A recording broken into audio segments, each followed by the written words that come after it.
There's a list that's been circulating online.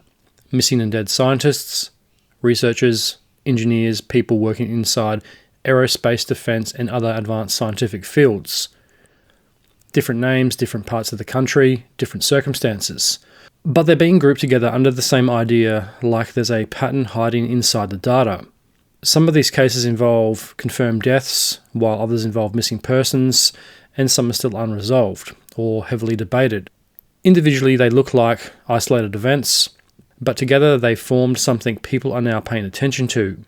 So the question isn't just what happened in each case. It's whether these cases are actually connected at all, or whether we're watching unrelated events get reshaped into a single story. The episode starts now.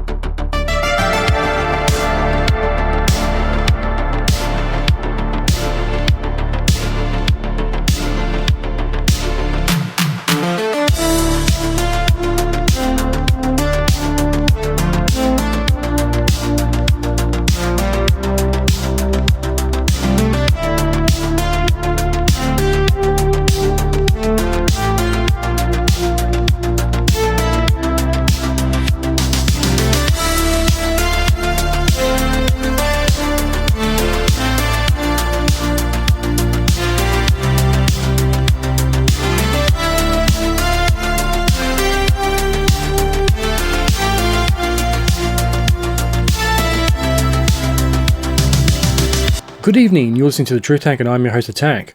If this is your first time listening to The Truth Tank, a big welcome. If you are a repeat listener, welcome back. So this episode is going to be part 2 to the missing scientists. If you haven't listened to part 1, I suggest you go back and listen to that now because this episode isn't going to make a hell of a lot of sense. This episode will pick up where part 1 left off, looking at the missing and dead scientists. We looked at the first 7 cases in part 1, and we'll look at the final 5 or 6 cases in part 2. We're going to pick up the trial where we last left off and jump straight back into the investigation with Case File 8, Monica Reza. So without further ado, let's get into tonight's episode. This is episode 107 of The Truth Tank, The Missing and Deceased Scientists, Fact, Pattern or Coincidence, Part 2.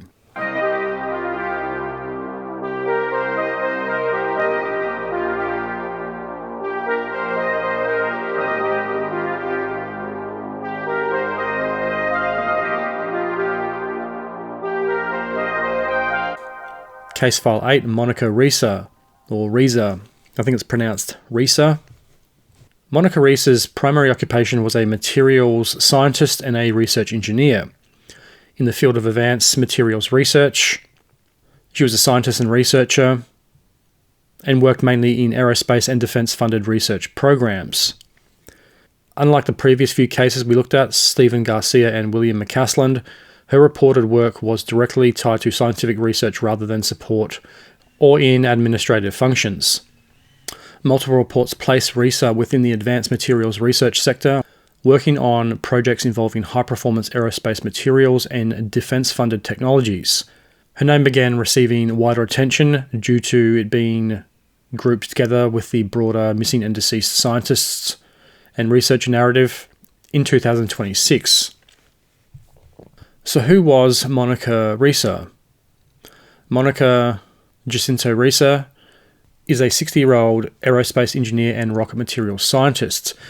She mysteriously disappeared on June 22nd in 2025 while hiking in the Angels National Forest near Mount Waterman. Her disappearance has gained widespread media attention in early 2026 after investigators noted professional links between her and another missing individual that appears on this list. Her case is currently a subject of intense public interest, a House Oversight Committee, and various online theories. Monica Reza was raised in El Cañon, California, or El Cañon, however that's pronounced, a city located in San Diego County. She graduated from Mayfield Senior School in 1983, which is a private Catholic all-girls high school located in Pasadena, California. She earned a Bachelor of Science and Metallurgy from Columbia University in New York City. Her studies focus heavily on high-temperature materials and structural alloys. She later returned to Southern California to attend the University of California, Los Angeles, UCLA, where she gained her Master's of Science in Materials Engineering in 1997.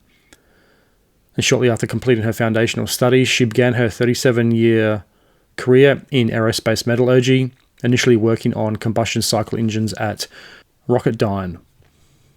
During her time at Rocketdyne in the mid-1990s, Risa teamed up with an Australian metallurgist, Dallas Hardwick.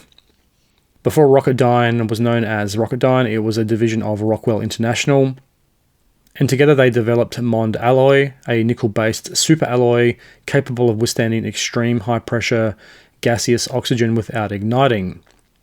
Now, before this discovery, American engineers had previously avoided oxygen-rich stage combustion designs because pressurized oxygen gas frequently caused critical engine parts to combust.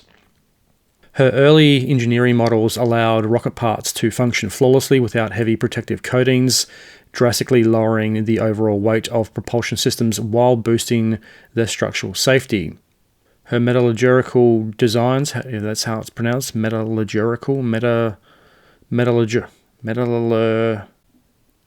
however it's fucking pronounced, were ultimately integrated into roughly 12 critical components of Aerojet Rocketdyne's AR-1 rocket engine and the hydrocarbon boost technology demonstrator. From there, she joins the Air Force Research Laboratory in 1999. She worked directly with military researchers to scale up production of Mond Alloy, refining advanced processing methods so the alloy could be safely deployed in military rocket engine lines. In the early 2000s, she joins the NASA booster program. NASA heavily funded her continued research into the alloy family. Her collaborative studies with NASA focused on deploying Mond Alloy in massive next-generation oxygen-rich booster engines built for deep space travel. Because she was considered the last surviving inventor of Mond Alloy following Hardwick's death in 2014, government bodies frequently collaborated with Risa as an independent, non-proprietary expert. She retained 37 years of unwritten engineering data on how superalloys behave under thousands of extreme thermal cycles. During her career, Risa filed and was awarded 3 primary patent applications protecting the chemical formulations and processing methods of her burn-resistant superalloys. These patents were filed under her maiden name, Monica A. Jacinto, alongside her co-founder, inventor Dallas Hardwick. March 30, 2003, she filed a patent for the foundational application detailing the composition of nickel-based superalloy and introduced a metal matrix capable of handling high thermal stresses without structural degradation. The 21st of October 2024, a follow-up application expanding on the manufacturing process and heat treatment methods required to optimize the tensile strength of the alloy under operational stresses. A few years later, on the 21st of October 2010, the definitive finalized formulation patent protecting the exact elemental balance of Mond Alloy was filed. This patent is highly scrutinized today because Risa is listed as the only surviving co-creator. And that does raise a little bit of a red flag for me. If she is the only known creator of this alloy and she's out of the picture, then can the government purchase that patent, or can they get their hands on it? Because she did work for the government. According to public records, the 2010 patent specifically covers a highly complex nickel-based superalloy family engineered to withstand high pressure and temperatures. These patents are globally significant. Before Risa's patents, rocket engineers utilizing oxygen-rich staged combustion required incredibly heavy, failure-prone protective internal coatings to prevent the engines from eating themselves. Her patented alloy family removed the need for protective coatings entirely. Interesting. So it's a pretty big leap forward in aerospace technology by the sound of it. Because this exact formulation became integral to cutting foreign reliance for US military launch platforms, such as Aerojet Rocketdyne's AR-1 engine, the underlying technology protected by these patents sits at the exact center of the sensitive national security space programs. The underlying technology protected by these patents sits at the center of sensitive national security space programs. Interesting. And this brings up the interesting question, who gets the patents now that Miss Risa is missing? Because she was an employee of an aerospace defense contractor when the alloys were developed, she never legally owned the patents herself, meaning ownership of the patents does not change now that she is missing. In corporate aerospace and defense contracting, employees sign standard intellectual property agreements under patent law. The companies that employ the scientists are listed as the legal assignees or owners of the patent. The patents for Mond alloy were legally assigned to Rockwell International, which later transitioned to Boeing and Aerojet Rocketdyne. The current owner of the patents is Aerojet Rocketdyne, which is a subsidiary of L3Harris Technologies, which holds the full legal commercial rights to manufacture and utilize the alloy. And while the physical blueprints, chemical percentages, and manufacturing procedures remain safely in the hands of corporate and government entities, investigators have noted that what has truly been lost is her tact knowledge. As the last surviving co-inventor following the death of her partner Dallas Hardwick in 2014, Monica Risa possessed 37 years of unwritten intuitive expertise on how these superalloys deform, wield, and behave under thousands of extreme thermal propulsion cycles. And that information is irreplaceable. She is essentially a living database on these alloys and chemicals, and that knowledge has been lost to not only the aerospace program, but to defense programs as well, and to science in general. And this brings up the most disturbing question of this case. What happened to Monica Risa? On the 22nd of June 2025, she mysteriously vanishes while hiking in California's Angel National Forest. Her case remains an active missing persons investigation and has attracted major national attention due to her high-level government clearance and a broader federal inquiry into a string of unexplained deaths and disappearances among American defense and aerospace scientists. Of the morning of the 22nd of June 2025, the 60-year-old Risa went hiking with companions from her yoga group along the Mount Waterman Trail in the Angels National Forest. She was last seen around 9:10 a.m. A companion reported that Risa was roughly 30 feet behind him on a ridgeline, smiling and waving. When he turned around moments later, she had vanished. And that is eerily and disturbingly similar to a lot of missing 411 cases. A group goes hiking up in the mountains somewhere. It's always the mountains, it seems. Not always, but a majority of missing 411 cases happen in mountainous terrain. A group goes hiking. One person is behind the main group. They fall behind 10 to 20 feet, and they disappear seemingly into thin air. Missing person cases have always had a morbid fascination with me because people don't just disappear into thin air. Something must have happened to them. If you know anything about missing 411, some of the cases in that are really fucking weird. And David Paulides has done a incredible job of recording these cases for the last 20-something years. I watched a couple of his documentaries recently at the start of the year, and some of the cases in it are just fucking bizarre. They make no physical or logical sense. And years ago, I heard a case about hikers hiking up near the Hollywood sign in the Hollywood Hills. Same thing. A group of people were walking pretty much in a straight line on a ridge. Someone wasn't feeling too good. They stopped. The group continued. The person that had stopped said they'll catch up with them. An hour later, that person doesn't catch up with them and they completely disappear into thin air. They don't leave a trace, not a backpack, not any personal belongings. They simply have just vanished into thin air. And I'm pretty sure that guy was also a scientist or someone who was a professor in a university. And when you look at a lot of those cases, it's usually hunters or people with some type of scientific background or some type of certain genetic makeup. It's really fucking strange. And those cases, they're fascinating on the one hand, but you also have to feel for the people that end up on the missing persons list, because people just do not disappear like that. And in the case of Monica Risa, it has all the hallmarks of a missing 411 case. She's last seen at 9:10 a.m.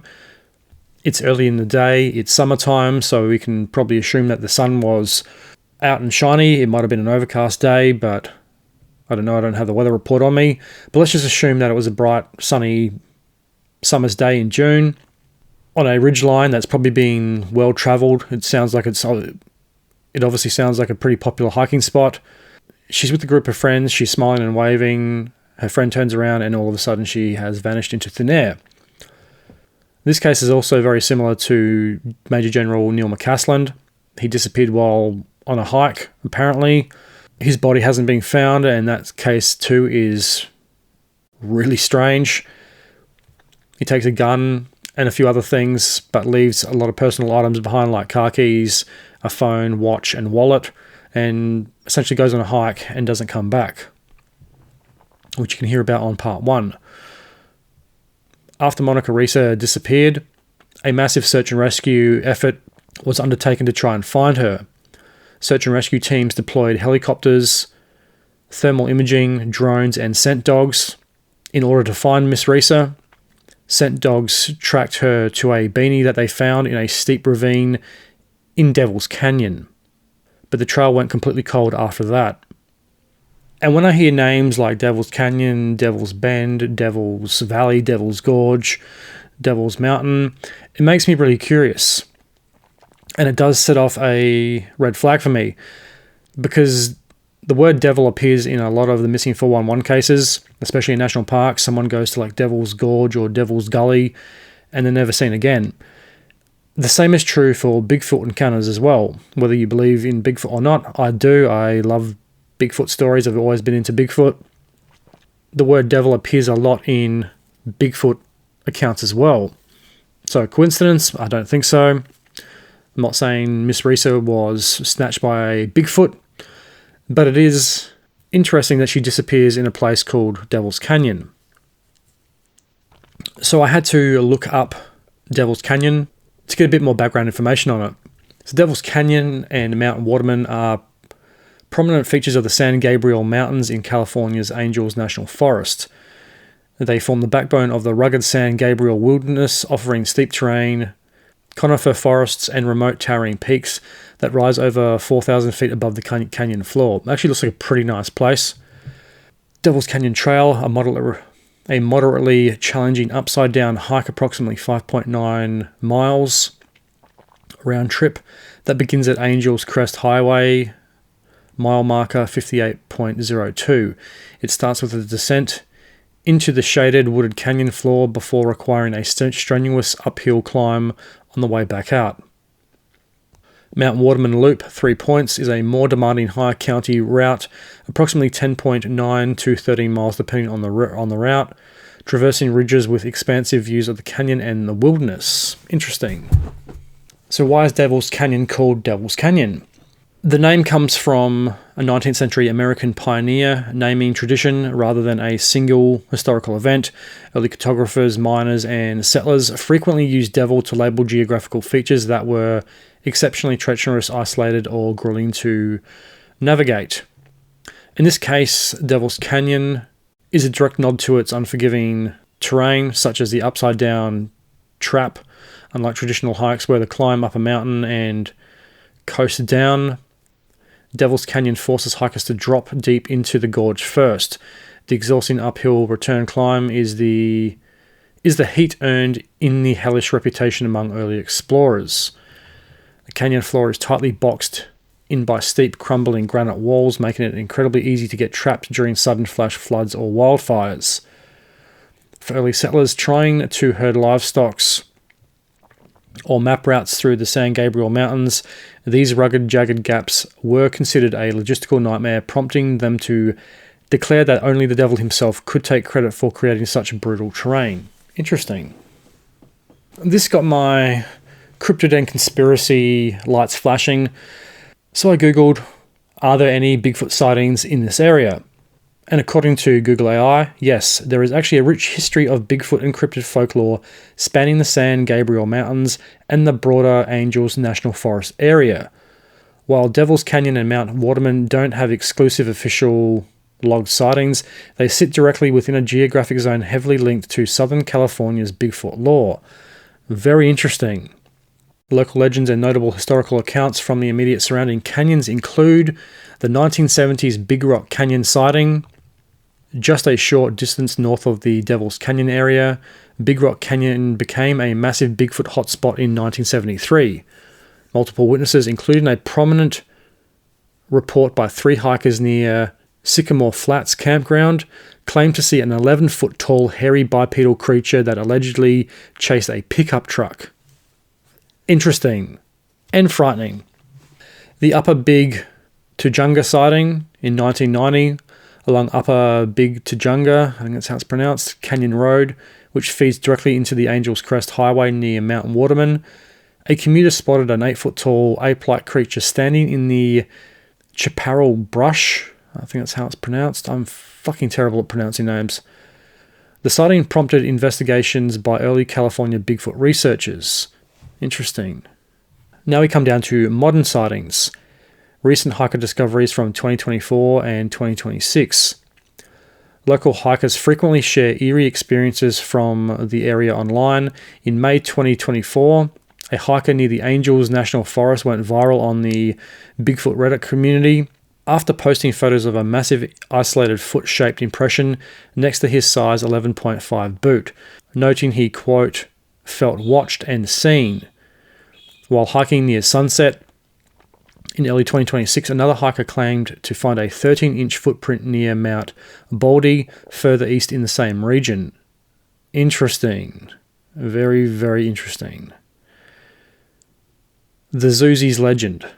Local Angels National Forest folklore from the mid-20th century often warned campers of zoogies, a regional slang term used by locals to scout groups to describe reclusive, wild, hairy hominids supposedly living deep within the rugged mountain gaps.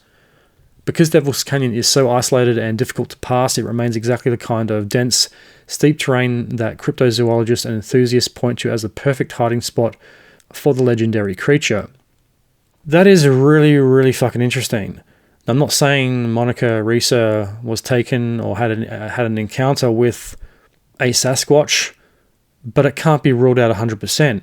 If this whole area is a known hotspot for hairy hominid sightings, it can't be ruled out 100%. I don't think anything can be ruled out 100% with this case or any of the others. So this is getting a little bit off topic, but I got very curious about this 1973 Big Rock Canyon expedition. So I did a bit more Googling on it. The 1973 Big Rock Canyon expeditions remain one of the most famous eras in Southern California cryptid history. The events transitioned from local campfire tales into a coordinated aerial and ground search led by a retired law enforcement official. The encounter in April 1973. On the 22nd of April 1973, 3 young hikers, William Romerman, Brian Golderjub, however it's pronounced, and Richard Engels were exploring near the Sycamore Flats campground in Big Rock Canyon. They reported an encounter with a massive ape-like creature. According to the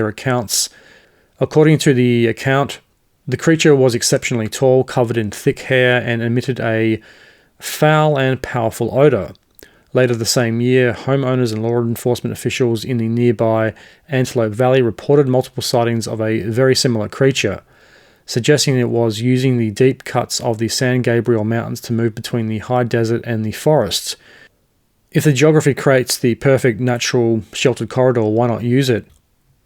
It really pisses me off when people say, oh, Bigfoot's not real. It's like, well, how the fuck would you know? I mean, anything could be hiding out in that forest, and if there is this natural corridor that is protected and sheltered, anything could pass through there undetected. You could fit a fucking dinosaur through there and no one would ever see it.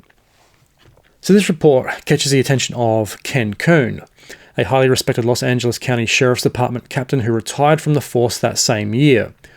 Kuhn was a trained data-driven investigator who spent over 13 years researching Sasquatch accounts. He approaches the sightings from a professional law enforcement mindset, reassailing how difficult the sheer granite walls and dense chaparral brush were to navigate on foot. Kuhn hired a private plane to survey the topography from the area. Clever. From the aerial vantage point, he mapped the interconnected creek-fed gorges stretching from the desert edge back into the high country near Mount Waterman. He concluded that the Big Rock Canyon was the perfect geographical bottleneck and labelled it as the creature's, quote, Los Angeles County lair. Utilising police interrogation methods, Kuhn interviewed the local witnesses, rangers and deputies, and concluded that the hikers and homeowners were highly credible and not seeking publicity or fame. Following the mapping phase, Kuhn and a small team of early Californian researchers launched localised ground tracking expeditions into the canyon, focusing on looking for physical evidence along the muddy creek beds. While they never captured the creature on film or encountered it directly, the team documented several unidentifiable, oversized tracks and broken foliage branches high up in the brush. Kuhn compiled these detailed case files into extensive research journals, which later were published posthumously in his book Sasquatch, 1960s and 1970s In-Depth Research of a Northwest Legend. Interesting, I'd like to read that book. Today, the Sycamore Flats area remains a popular stop along the northern edge of the Angels National Forest and is still heavily discussed in regional folklore. And that information comes from Google AI, summarized from Brookline Booksmith, San Francisco Public Library, Wikipedia, and various other sources. So interesting. I got a bit sidetracked with Bigfoot there, but back to the case.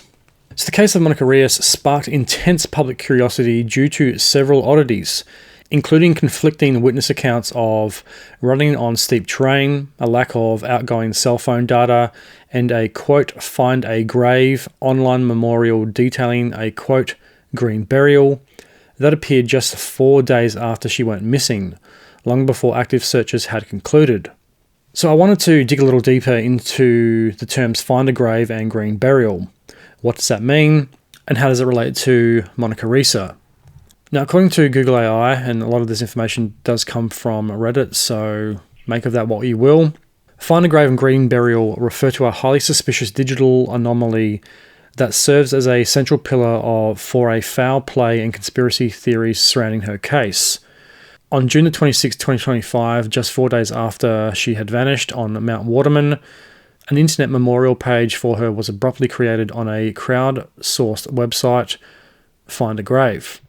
At the exact time this page was published online, massive search and rescue SAR operations were still actively flying helicopters, deploying scent dogs and drones, and hunting for her. She had not been declared dead, and her family was still holding out hope. Yeah, that's very sus, and it's also very fucking weird.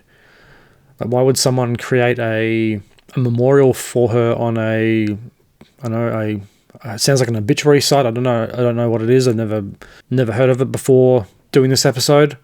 Why would someone create a online memorial to her if she hasn't been officially declared dead and or missing? That seems pretty fucking weird. The anonymous creator of the Find a Grave listing explicitly marked her burial status as, quote, a green burial. A green or natural burial is an eco-friendly interment method where a body is placed in the earth without chemical embalming or a traditional concrete vault. The contradiction by definition, a green burial requires a physical body to have been recovered, prepared, and interned in a specific location. No remains or the body of Monica Rios has ever been found by authorities. Yeah, that is also fucking weird and really disturbing. Online communities such as Reddit's Unresolved Mysteries and independent investigative podcasters view the anomaly as highly significant for two reasons. The first being prior knowledge. It suggests that someone may have known Rios was definitely dead long before search efforts were officially suspended. Internal misdirection. It has raised red flags for geographic and criminal profilers who suspect the digital memorial may have been an attempt to establish a narrative or a digital paper trail regarding her fate while the search was still wide open. Yeah, interesting. Was someone putting it up there to throw people off the scent? So either the authorities, I don't know, didn't look too hard or something like that to try to create this narrative that she was dead, but in fact that she either wasn't, or maybe she was abducted or murdered at a different location or somewhere like that. It's horrible to think about, but why would someone want to throw people off the scent of finding her? I seriously doubt the police and search and rescue would be put off by a internet post or something like this. They've probably seen this type of shit before. But it is interesting nonetheless, and it is also really weird and disturbing. The creating a digital paper trail too is also concerning. Why would someone need to create a digital paper trail? To me, that makes it sound like she was murdered or she was abducted or something like that and taken somewhere else, because that is highly suspicious. Because the only reason you create a paper trail, especially a digital one, is to either frame a narrative later on or try to set someone up or entrap them into something.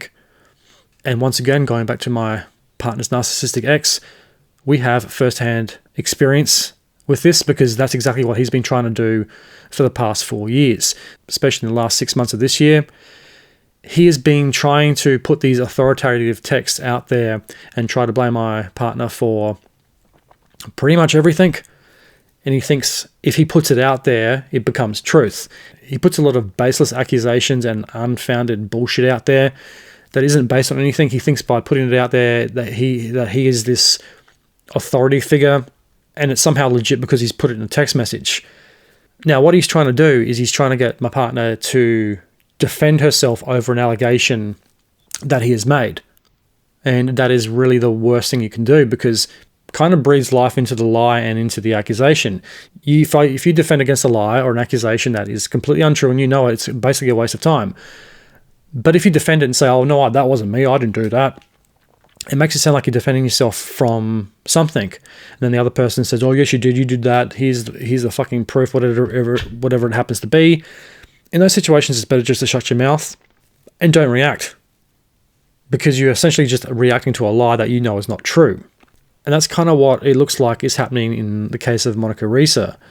Someone's trying to create a narrative or set one up and direct this story where they want it to go.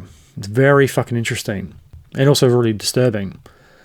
Risa's body has never been recovered, and while the Los Angeles County Sheriff's Department initially handled the search, her file was transitioned to the Homicide Bureau's Missing Persons Unit.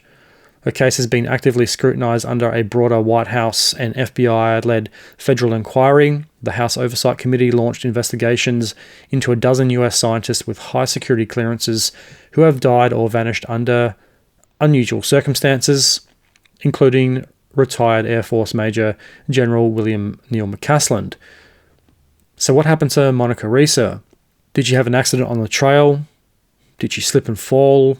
It's pretty rugged terrain from what we have seen so far. And like any of these missing persons cases, if you go missing in the national park or out in the woods somewhere, very unlikely your body's ever going to be found. There's too much terrain and ground to cover. There's places in Australia, if you step off the track 6 feet, you are basically invisible. The terrain and the foliage and the bush is so thick and so dense. And I imagine there's probably places like that in the US as well. If you disappear 10 feet into a woodline somewhere, even if you were with a group of friends who were looking at you 1 minute, turned around for 10 seconds and turned back, you'd be completely invisible. So if she did have an accident out there, her body could be lying anywhere on that trail. Like the description said, it has this jagged canyon. She could have fallen down there. Her body could be in between the gaps in the canyon wall, or she could be anywhere.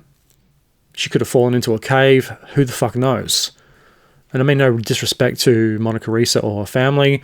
I'm just theorizing things that might have happened to her. You can't rule anything out. And I don't think you can rule the Sasquatch angle out either. Was she abducted by aliens? Or was it something darker to do with her line of work? But was she taken out so no one else got their hands on that pattern? And it remains in the control of the government and the defense contractors that she worked for. Who knows? I don't think anything can be taken off the table. Is she dead at all? Is she still alive somewhere? Who the fuck knows? And when you factor in some of those really creepy posts that have popped up online, it really does make you wonder, is someone trying to direct a narrative that she has disappeared or is deceased? It's very interesting and very disturbing. There's also a connection to the case of General William Neil McCasland. Both of their cases are eerily similar. So as it turns out, Monica Risa had direct professional links to retired Air Force Major General William Neil McCasland. And her case has also been heavily tied to by investigators and media outlets to Stephen Garcia, who we also looked at in part 1. So what was her relationship with Major General McCasland? Monica Risa and General McCaslin were colleagues who worked together within the Air Force Research Laboratory, the AFRL, research ecosystem. McCaslin directly oversaw the government-funded defense and aerospace projects that Risa was involved in. Specifically, he managed the funding, testing, and implementation of the rocket propulsion programs, utilizing her co-invented superalloy Mond alloy. Media reports from outlets like News Nation stress that both individuals possessed high-level insider knowledge regarding advanced US space defense systems before they both vanished without a trace within 9 months of each other. So that's very interesting. So both Miss Rios and General McCaslin both knew each other and worked together at the same place. Is it a coincidence that both of them have disappeared in eerily similar circumstances while going for a hike? I don't know. I'll leave that up to you to decide, but to me, I think it's a bit of a stretch to say this is just a coincidence that two people who were essentially working on the same projects in the same place both disappear while on a hike, or going for a hike in the case of General McCaslin. Both bodies have not been found, both had high-level government clearances, and worked on some pretty top-secret projects by the sound of it. So make of that what you will. Case File 9, Anthony Chavez. Anthony Tony Chavez is a 78-year-old retired specialist whose decades-long career at the highly classified Los Alamos National Laboratory, LANL, has placed his sudden disappearance at the center of a federal investigation. He lives in New Mexico. His occupation is a technical and security-related role, and like Stephen Garcia, Chavez is frequently discussed in connection with facilities involved in national security programs rather than academic science. There isn't a huge amount of background information about Mr. Chavez. He doesn't have an extensive bio like we have seen in other cases. He wasn't a physicist, an engineer, a researcher, or a scientist. What we do know is he worked at the Los Alamos research facility. Mr. Chavez was a long-time resident of the Denver Stills neighborhood of Los Alamos, New Mexico. He was well known locally for riding his bike along the Canyon Rim Trail, hiking the Puebla Canyon, and frequenting downtown spots like the Los Alamos Public Library and Central Park Square. He was about 5'6" tall, 135 pounds, with grey hair, a shaved head, and regularly wore glasses or sunglasses. Chavez spent decades working within America's nuclear and national security apparatus before retiring around 2017. While initial public reports simplified his role as a HVAC technician or a foreman supervising construction, investigative files reveal a highly technical background. He spent a majority of his career as a research and development engineer. He worked directly with the dual-axis radiography hydrodynamic test DART, D-A-R-H-T facility, which is a highly restricted and critical site used by the LANL to conduct nuclear weapons research and hydrodynamic tests. Because of his role, he held a high-level national security clearance. Interesting. So once again, another individual working in the scientific and defense research fields who holds a high security clearance, who simply vanishes without a trace. On May the 4th, 2025, Chavez vanished after leaving his home in the Denver Stills neighborhood of Los Alamos, New Mexico. He was traveling on foot. The physical signature of his disappearance left local investigators baffled. And once again, as we've seen in other cases, especially the case of Major General McCaslin, Mr. Chavez's car remained locked in the driveway. His wallet, house keys, and cigarettes were all left on the living room table. Interesting. If you know anything about smokers, you know they never leave the cigarettes behind, no matter how short the trip is. Now, I could picture him leaving his wallet behind, or his keys, but not the cigarettes. He sounds like he was a lifelong smoker. I can't imagine he'd just walk out the door without them.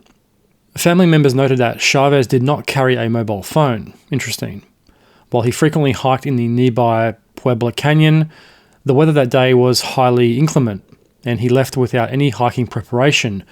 So once again, an individual connected to national security apparatuses and defense goes on a hike and disappears. This is the same for the last, I think, 3 cases we've looked at: McCaslin, Risa, and Garcia. The recurring similar circumstances are raising a lot of red flags for me. This is the 3rd or 4th person that has gone on a hike and just has simply vanished into thin air. Search parties and cadaver dogs yielded entirely negative results. during the search for Mr. Chavez, and his banking activity stopped almost immediately. So let's dig a little deeper into the disappearance of Mr. Chavez.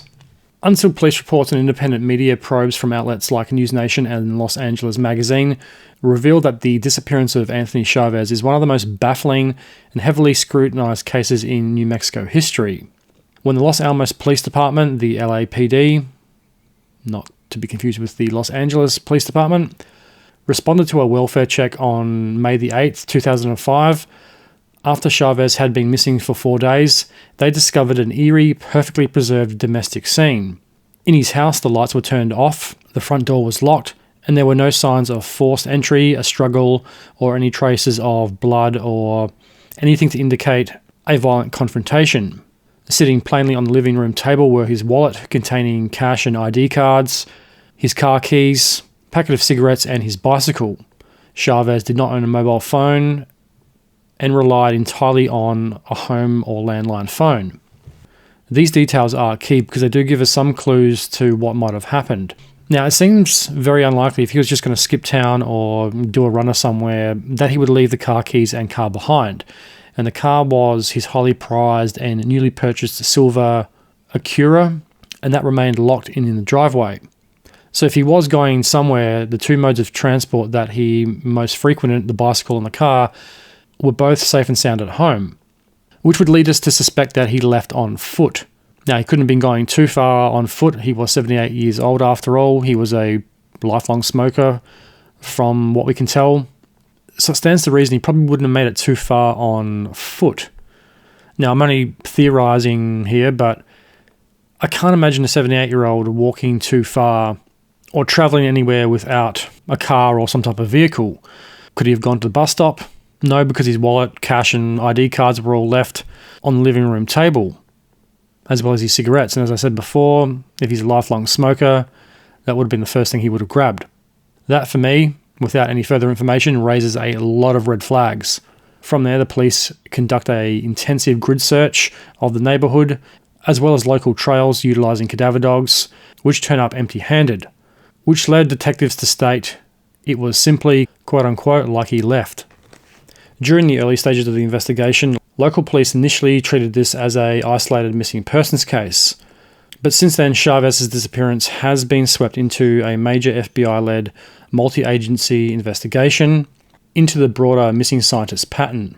And there are a lot of connections between these cases, and I don't think we can just sweep them under the rug as coincidences, because there's too many similarities with people who hold security clearances working in top secret laboratories who have all gone missing on hikes, personal items left behind, they go for a hike and they're never seen again. While I think the first couple of cases we looked at are probably not related, they could be, I don't know, they seem to be more random crimes of opportunity, gun violence, whatever you want to attribute it to. They don't seem as connected as the last 3 to 4 cases we've looked at so far. I think I'd even include the case of Josh LeBlanc with this pattern, because these are the cases to me that raise the biggest red flags. The first few cases I think we can attribute to gun violence and either crimes of passion or wrong place, wrong time. One guy was a jealous colleague who shot up Brown University before killing one of the scientists and then taking his own life. Another one it looked like it was a home invasion gone wrong. But the last 3 to 4 cases, and I think I'd even include the case of Josh LeBlanc with this pattern, there are distinct similarities with the disappearances and deaths McCaslin, Chavez, Risa, Garcia, and LeBlanc. And in the case of Chavez, it only gets weirder from here on out. The most startling breakthrough in the case emerged following a review of police records and the handwritten journals recovered from Chavez's home. These journals relate to the quantum notebooks. Chavez kept highly meticulous handwritten logs. A close friend and confidant came forward to police with an unusual tip. Before vanishing, Mr. Chavez had been secretly collaborating with an unnamed, active Los Alamos National Laboratory scientist. According to investigative journalist Lauren Collin, the duo was intensely focused on theoretical quantum physics, specifically trying to solve the problem of, quote, matter existing in 2 places simultaneously, also known as quantum superposition. Early into the investigation, police received a tip from someone claiming to have spotted Chavez boarding a flight to Dallas at the Santa Fe Regional Airport. However, the Chavez family thoroughly reviewed the lead and quickly dispelled the sighting as a case of mistaken identity. And that is just plain fucking weird. Who was this mysterious scientist that he was collaborating with? It sounds like it was a pretty clandestine relationship because they obviously sound like they work at the same facility. They obviously knew each other, so how did they get around that communication? Did they just not look at each other when they pass each other in the hallway or at the lunch table? How did that relationship come about, and why was this quantum notebook so secretive? Quantum physics aren't classified. Everyone has probably heard the term quantum theory, quantum physics, quantum entanglement. They've been around for a long time. Plenty of people have studied quantum physics over the years, so why all the mystery? Why was this notebook so secretive? Chavez's case is no longer viewed in isolation. It has become the focal point of a massive ongoing federal inquiry into what independent researchers call the, quote, defense corridor disappearances. That's actually a pretty good name for it, because that's essentially what has happened. They all work in defense industries. It's all in a similar geographic region, and in most cases, I think the last 4 have all been in New Mexico. Ria's disappeared in, I think, California, but they've all worked at laboratories in New Mexico. So what's happening in New Mexico? Which brings up the question, what is happening in New Mexico? So defense corridor disappearance is actually a pretty good term to explain what is going on. And I think if you look at this pattern just from the disappearances in the quote-unquote defense corridor, the people who have worked at Los Alamos laboratory, the pattern is more definable and I think more alarming.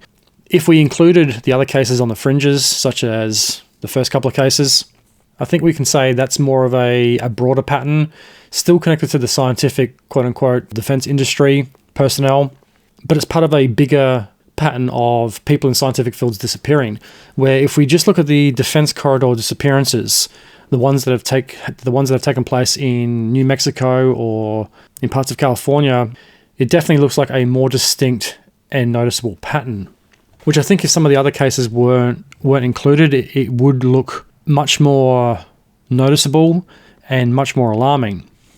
Independent groups on platforms like Reddit's Unsolved Mysteries pointed out that Chavez's vanishing shared an identical signature with other regional cases, highly specific personnel with national security ties leaving behind all personal effects, failing cadaver dog tracks, and an absolute lack of human remains.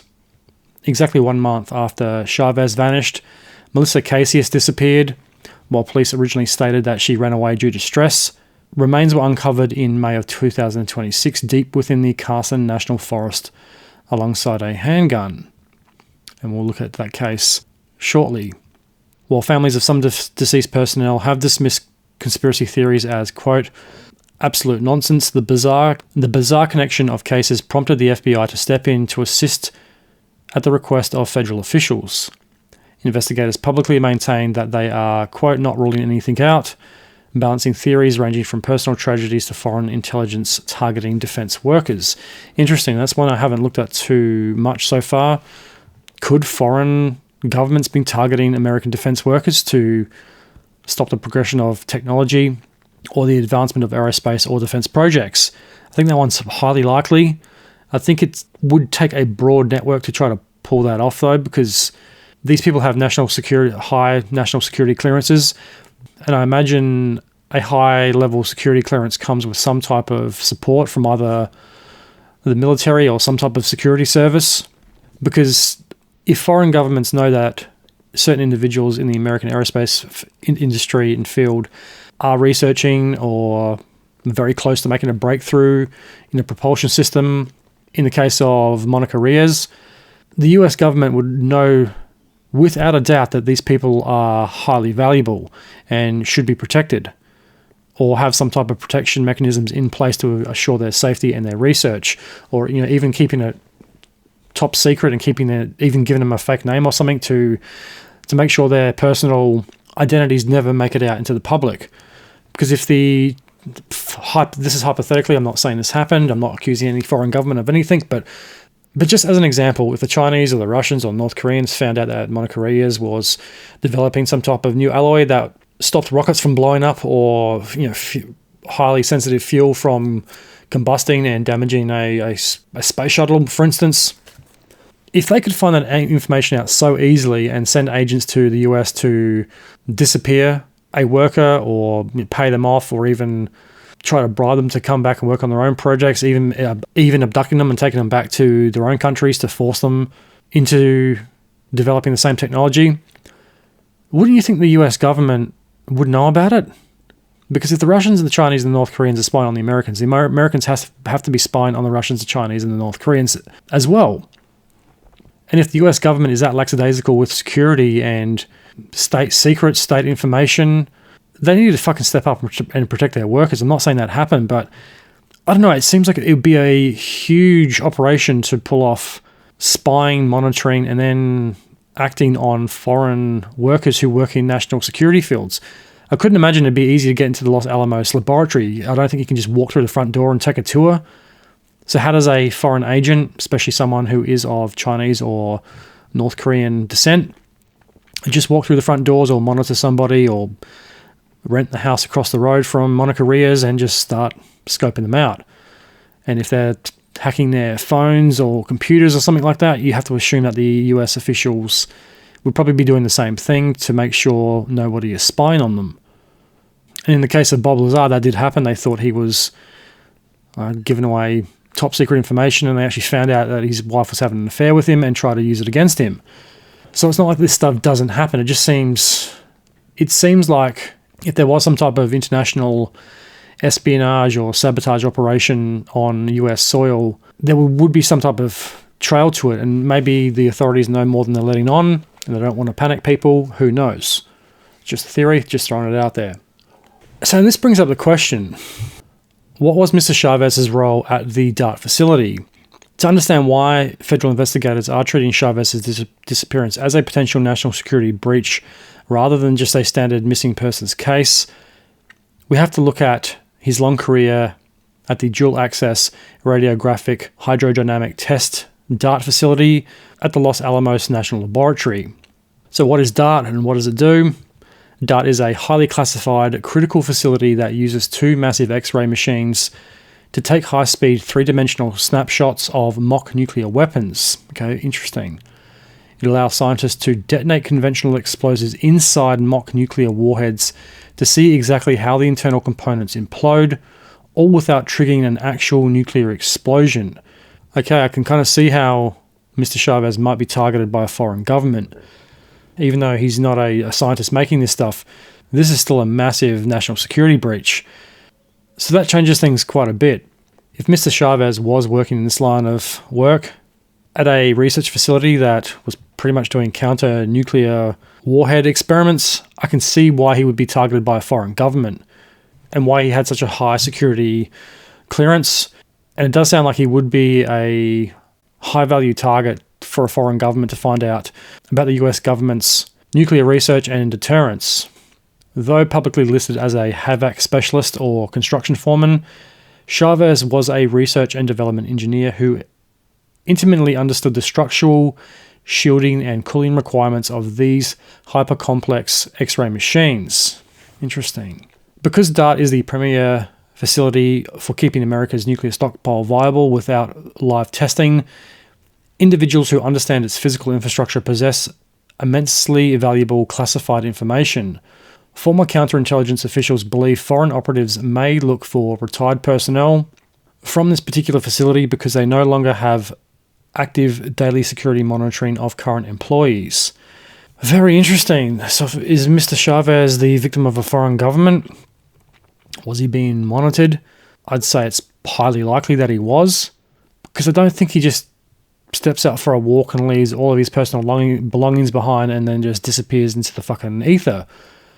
And that's why it pays to do a lot of digging into cases like this, because on the surface, when I was researching this episode, there wasn't a lot of information about Mr. Chavez.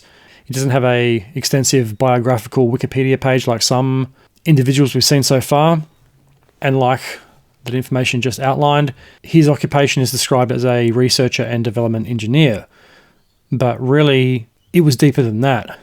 He worked in a highly restricted field and was an expert in what he did. This was a defense industry, a part of the national security interest. So that is very, very interesting. Case file 10, Melissa Shirley Casius. Melissa Casius was an administrative assistant who worked at none other than the Los Alamos National Laboratory. And despite often being included in the quote-unquote missing scientists lists, Melissa Casius was not a scientist, engineer, or a researcher. Multiple news reports identify her as an administrative assistant employed at the Los Alamos National Laboratory. Miss Casius was around 53 to 54 years of age. She resided in Taos, New Mexico, and she went missing on the 26th of June 2025. Melissa Casius was a dedicated professional with extensive experience in administrative management, human resources operations, and personal logistics. Over a multi-decade career, she established a reputation for driving operational efficiency, managing sensitive documentation, and providing high-level support within complex, high-security corporate and governmental environments. While she wasn't a scientist or a researcher, she still played a very important role in the management and administration side of national security infrastructure. She was an expert in managing complex calendars, coordinating executive travel, and streamlining daily office workflows to maximize departmental productivity.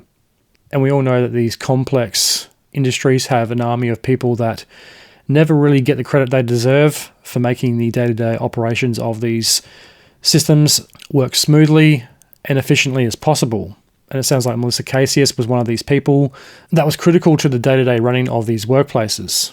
She was also proficient in handling high-volume data entry, maintaining strict organizational compliance, and archiving proprietary or sensitive information.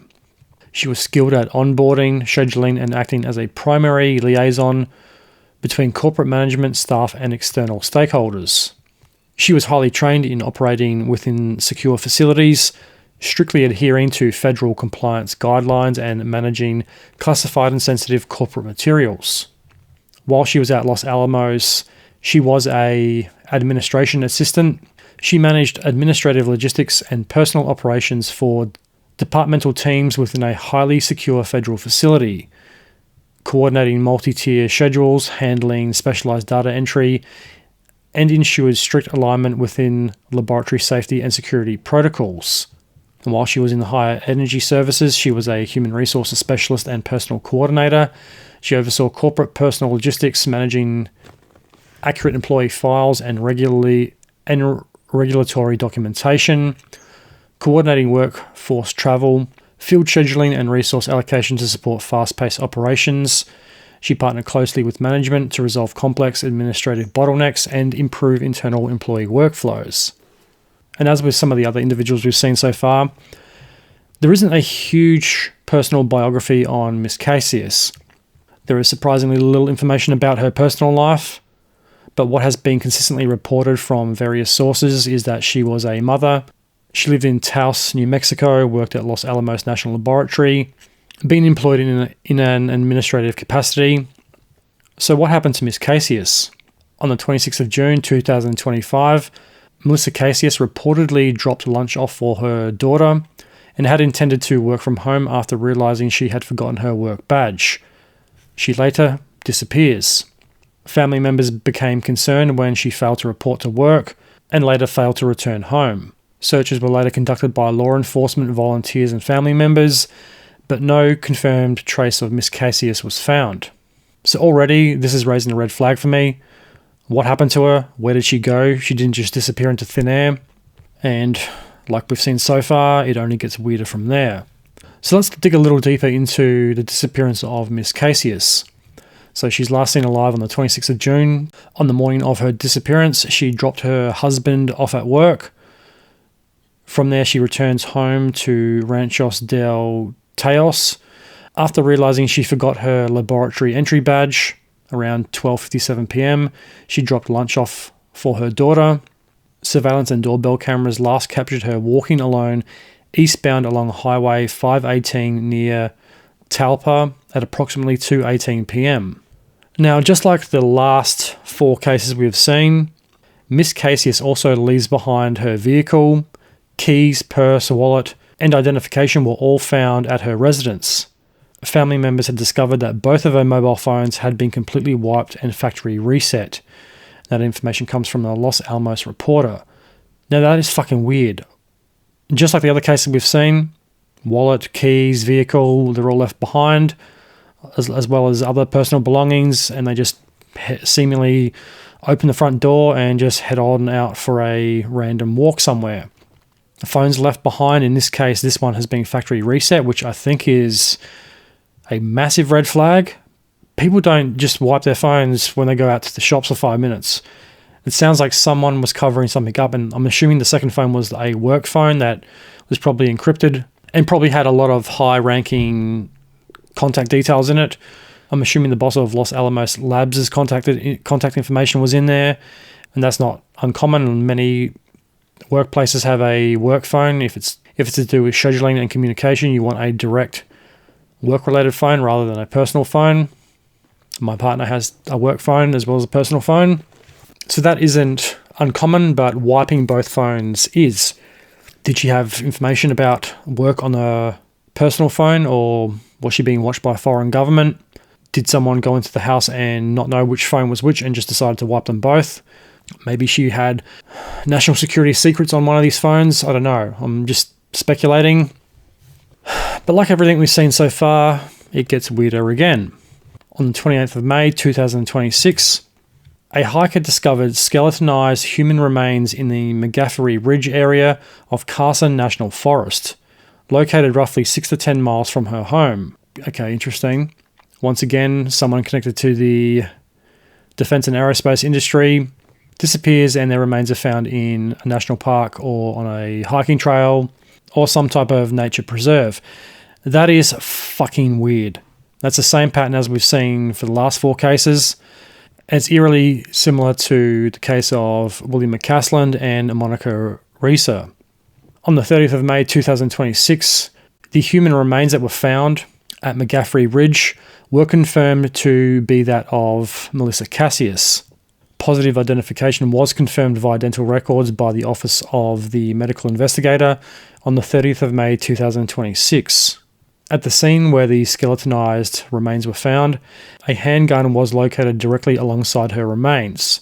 A private search and rescue team hired by the family later recovered additional evidence, including shredded paper matching Melissa's handwriting, hair, wrappers, and clothing. Yeah, fucking interesting. So what happened to her? Did she just decide to go on a hike one day, then shoot herself? And if she did, why? What was on the shredded paper that had her handwriting on it? Once again, this fits in perfectly with missing 411 cases and the previous cases we looked at so far. It's just fucking weird. It gets weirder and weirder and weirder. The official cause and manner of death remain undetermined by the medical examiners. Now, if she just went on a hike to end her life and shot herself, the cause of death would be obvious.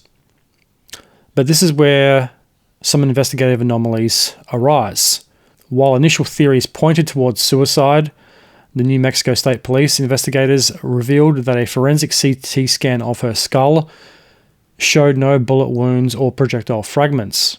Authorities are actively treating the case as open and have not ruled out a staged crime scene or foul play. That's very interesting. I think she has met with foul play. Either somebody murdered her and took her body up to the national park and dumped it there. She was seen on doorbell cameras walking towards the highway. So was she meeting someone? Did she get a call to say, wipe the phones, meet me on the highway? And once again, hypothetically, was she smuggling national security secrets to a foreign government or to some buyer? Did she get a call to wipe the phones and proceed to the highway where she would meet someone in a blacked out van? Was she being monitored and followed by foreign agents? Was she spying for a foreign government? Was she the victim of a foreign government? Who the fuck knows? It's a really weird case, and just like Mr. Chavez and Miss Reyes and General McCasland, it's a eerily similar set of circumstances in each case. And once again, a gun is found at the scene of the crime. Was it planted there? I tend to lean more towards that it was planted. But just like the cases we've seen so far, a firearm is involved. Now, McCaslin left home without his keys, his car, wallet, phone, and watch, but he takes a firearm with him. Mr. Garcia was found with a gun, and now Miss Reyes. 2 people were victims of gun crime.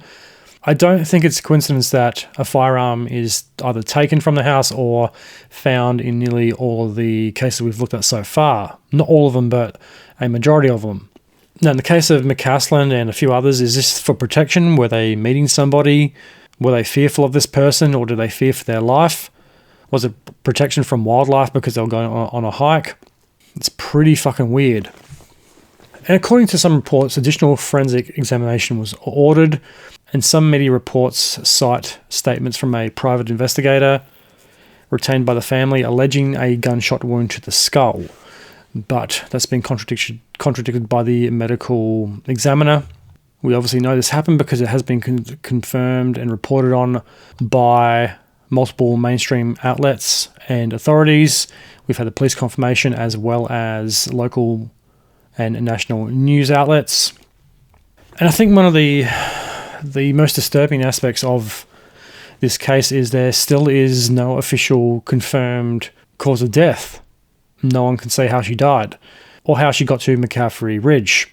What was she doing there? Was she meeting someone there? It seems pretty random that she drops her husband off for work, drops her daughter lunch, leaves about 12:57 in the afternoon, is last seen at 2:18 p.m, then pops up 8 to 10 miles away from her house. And her body isn't found and confirmed until a year after she disappears. And just a final note, Melissa Cassius may be one of the easiest people in this timeline to mischaracterize. Many articles and social media posts refer to her as a, quote, scientist or nuclear scientist. But the reporting doesn't support that. Instead, the evidence suggests that she was a mother, an administrative employee working inside one of America's most important scientific institutions. Her disappearance lasted nearly a year. Family and volunteers conduct a massive search for her. Then a hiker finds her remains in a forest where many believed she should already have been located. And that alone makes the case significant regardless of whether any broader pattern exists. And that is really interesting because that's another hallmark of missing 411 cases. Search and rescue will conduct a massive search operation for an individual. They comb the forest, they go up and down the trails, they check everywhere 3 or 4 times. They don't find any trace, and then as the operation starts to wind down and everyone starts to pack up and go home, they will find someone where they've looked multiple times before, and just randomly that person seems to appear. And if that area of the National Forest was checked and people believed that she would be found there and she wasn't, how did she get there over a year later, after the search had already been conducted? And what happened to her in the meantime? Where did she go? Who was she with? If she was with anybody, what happened to her? And that raises another question. Did people know she was going to go to McCaffrey Ridge? Did she do that like every Tuesday or something? Did she regularly go for hikes? And from the images I've seen, a lot of them are of pictures of her going for a hike, so maybe this is something she did on a regular basis. Maybe she was going for a hike at the time of her disappearance. And once again, eerily similar to the other cases we've seen so far. Case File 11, Jason Thomas. Jason Thomas was a pharmaceutical research scientist and chemical biologist. He was a scientist, and unlike some of the New Mexico cases, Jason Thomas appears to have been an actual research scientist working in a pharmaceutical sector. Multiple reports identify him as a researcher at Novartis, with some describing him as an assistant director of chemical biology and others as a pharmaceutical researcher involved in cancer treatment research. Jason Thomas was 45 years old. Dr. Thomas built a robust academic background, earning undergraduate degrees in physics and biology from Temple University. Before completing a doctorate in biophysics at the University of Illinois, he also completed a postdoctoral program at the prestigious Scripps Research Institute. At Novartis, his innovative work focused on chemical biology and drug discovery, contributing directly to the development of cutting-edge modern medical treatments. Multiple reports identify Thomas as a pharmaceutical researcher at Novartis, an assistant director of chemical biology, a scientist involved in cancer treatment research, Some reporting also notes that Novartis had participated in research collaborations involving space-related health issues, such as muscle atrophy and bone loss in microgravity environments. Interesting. Sounds like a very unique field of study. Although there is no evidence Thomas himself worked on any classified aerospace or defense projects. The exact scope of Thomas's research responsibilities has not been widely documented in public reporting. Most information comes from media summaries and references to his professional role. So what happened to Dr. Thomas?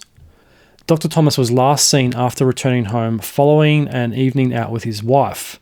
According to reporting, he later unexpectedly left his home in Wakefield, Massachusetts, leaving behind his phone and his wallet.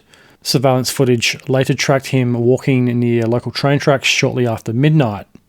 According to statements from his wife, Kirsten Bertoli, he had been struggling with a profound grief and depression following the sudden loss of both of his parents, who passed away within an hour of each other in November of 2025. On the 13th of December 2025, his wife reported him missing to police after he failed to come home. Search efforts involving police resources, drones and canine units were initiated.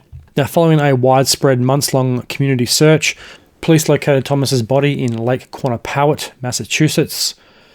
Roughly 3 months after his disappearance, the lake had been frozen for much of the winter, which limited the search visibility. Investigators stated at the time that they did not suspect foul play, and there hasn't been a final cause of death publicly determined either, and there hasn't been any definitive explanation for why he entered the lake in the first place. And Dr. Thomas's tragic passing briefly became part of the wider public discussion on online speculation regarding the quote-unquote missing scientists cluster. This occurred after a series of unrelated disappearances and deaths of US-based researchers gained federal review in 2026. However, official investigations and family statements firmly established that his death was isolated, a tragic accident stemming from his personal battle with grief over the loss of his parents. So, is that all this case is? Just a tragic accident? Did he go out for a walk? Did he accidentally fall into the lake? Did he hit his head and drown? Is it just an open and shut case? But for me, I'm not getting a lot of red flags from this one. And obviously, he's not involved in any type of national security work or in the defense industry. He is a medical doctor. I don't think this case proves or disproves anything. In fact, I think it's the exception that proves the rule, that there is a pattern within this scientific cluster. I just don't think Dr. Thomas is a part of that. Maybe he was depressed and struggling with grief, but my spider senses aren't tingling that there is something more nefarious to this case. I think the case of Dr. Thomas is lumped in with a broader pattern of missing and deceased scientists because his death occurred during the same time period and has been discussed in the broader missing scientist narrative. The one interesting thing I will say is there hasn't been a official cause of death released yet. And maybe that's a standard thing, who knows. But what is clear is that behind the headline was a 45-year-old scientist, a husband, a colleague, and researcher whose disappearance prompted months of searching before his body was eventually recovered from Massachusetts Lake. And that is a real tragedy because it sounds like he was doing some really good work to help people struggling with cancer and other medical issues. And I think the world needs more people like Dr. Thomas in it. And the case of Dr. Jason Thomas brings to an end the pattern of cases relating to the missing and deceased scientists. But there is one other case just outside of that pattern that I think is worth looking at. And when we look back at this particular case, the details of which are eerily similar to what we have seen play out in the previous cases. And this case is particularly interesting because it predates the others by a few years. So far, all the scientists that we have looked at who have either turned up missing or deceased are all clustered together between the years of 2023 and 2026. And the case I'm referring to is the mysterious case of Amy Eskridge. Amy Eskridge is the only person in the investigation whose case clearly predates that 2023-2026 cluster, because I think it helps understand and establish the broader pattern we have looked at so far. And unlike many of the other individuals we've examined so far, Amy Eskridge spoke out publicly about her work. Her interviews and presentations are publicly available. Her professional interests can be documented. Her death occurred in 2022, years before the later disappearances and deaths entered public discussion and were all clustered together in a discernible pattern. And the case of Amy Eskridge serves as a chronological anchor, showing that discussions about unusual deaths involving researchers were already occurring well before the later cases started to emerge. So who was Amy Eskridge? Case File 12, Amy Eskridge. Amy Catherine Eskridge was born in 1987. She died on the 11th of June 2022. She was aged 34 years old. She lived in Huntsville, Alabama. She held a double major in chemistry and biology at the University of Alabama in Huntsville. Her occupation was a researcher, entrepreneur, founder and research advocate for advanced propulsion concepts. Amy grew up in Huntsville, Alabama, a city deeply connected to American aerospace and rocket development. And this is getting a bit off topic, but a couple of years ago I found a vintage Space Camp t-shirt from the mid to late 80s. It had a picture of a rocket and the Space Camp logo thing around it, and it said Huntsville, Alabama on it. I thought it was pretty cool when I found it, and it turns out that Huntsville has had a long history of aerospace and rockets. And back in the day, you could go on a space camp. I don't know if it still exists. I just thought that was a pointless piece of information that related to Huntsville, Alabama. According to her obituary, she was known for her fascination with science, entrepreneurship, and unconventional ideas. She later co-founded the Institute for Exotic Science and pursued research interests that crossed multiple disciplines, including engineering, chemistry, nanotechnology, and advanced propulsion concepts. One of the most striking things about Amy is that she left behind a public record of her own voice. Unlike many of the people in the investigation we've seen, audiences can still watch interviews and presentations where she discusses her ideas directly. The Institute for Exotic Science. Amy co-founded the Institute for Exotic Science in Huntsville. The organization was intended to explore unconventional scientific questions and advance propulsion concepts outside of traditional classified environments.